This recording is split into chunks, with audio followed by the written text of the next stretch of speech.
everybody.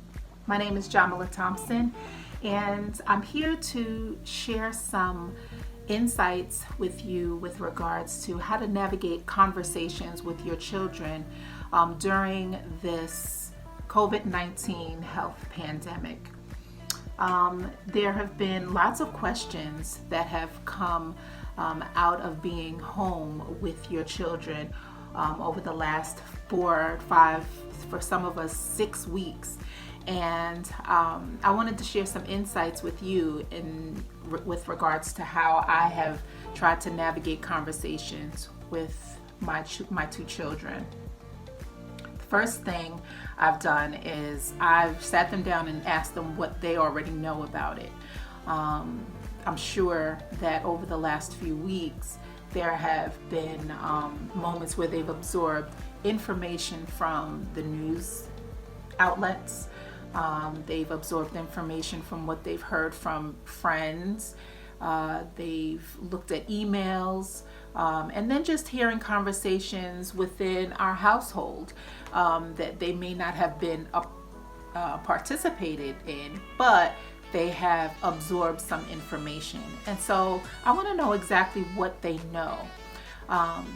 The second thing that what I've done is I've talked to them about what I do know. As parents, we tend to want to give them information to make them feel good and to not arouse them in any way where they're feeling upset or anxious.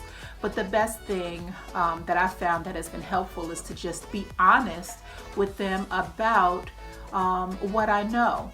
And then the other piece is it's okay to not have the answer. It's okay to say, yeah, I don't know about that. I will try and find out more information, or I just don't have the answer right now. And so being honest is definitely a way to navigate conversations with your children. So that way, if there's anything that does come up, you'll be able to validate it at that moment.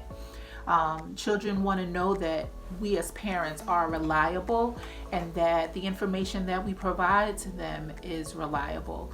So we want to be a good, reliable source of information for our children. One thing I like to do is to make sure that I'm validating their feelings. It is clear that not only children, but also us as parents and other adults in our children's lives are experiencing high levels of anxiety and worry with regards to the unknown. And so our children knowing and developing an understanding that the adults in their lives also experience the same feelings that they have can be very comforting to them.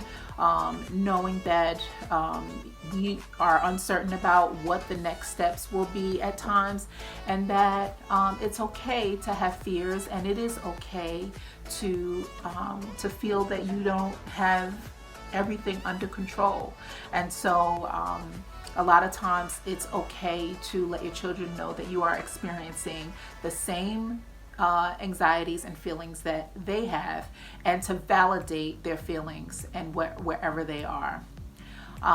There are times where I speak to my kids about being healthy and being happy, that my job as their mom is to try and create an atmosphere that they will feel healthy and that they will feel happy. I use this language because there are varying levels of understanding when it comes to your children. You have children that are in different age groups and that are also at different developmental stages. So you want to try and use language that is user-friendly for them. And so the language that is pretty simple and pretty basic in my household is about being healthy, being safe, and being happy. And so depending on the levels that your children are at, you can pick simple language that they can connect to and that will make them feel closer and secure in this difficult time. Some other things I like to consider when I'm having a conversation with my children is to also pay attention to their body language and the many ways that they would express feeling anxious or feeling upset. There are times where there may be some physical symptoms that will come up where your children will, now that we've been in this for a few weeks, they will feel, they may complain of a headache or a tummy ache, where prior to this, they may not have complained about certain physical symptoms. Some children may feel a little withdrawn, or they may go in their room and close the door. Some will be the opposite, where they will have lots of energy and bursts of energy that will have them behaving in a way that may not be as typical as it was before all of this happened. So I would just pay attention to some of the subtle ways where our children may manifest some levels of worry. And a lot of times we are looking for different ways to not only navigate our own feelings of angst and worry, but we're looking to help others navigate. And so there are many resources that have come up in light of what we are all experiencing. And one area that I love to encourage my children and family members and friends is to look into your faith. Jesus Christ has been the navigator of our household, and in terms of our walk with Christ, we have found comfort, we have found serenity, and we've been able to navigate conversations with our children through prayer and through providing them with scriptures that help them navigate some of the questions that they have.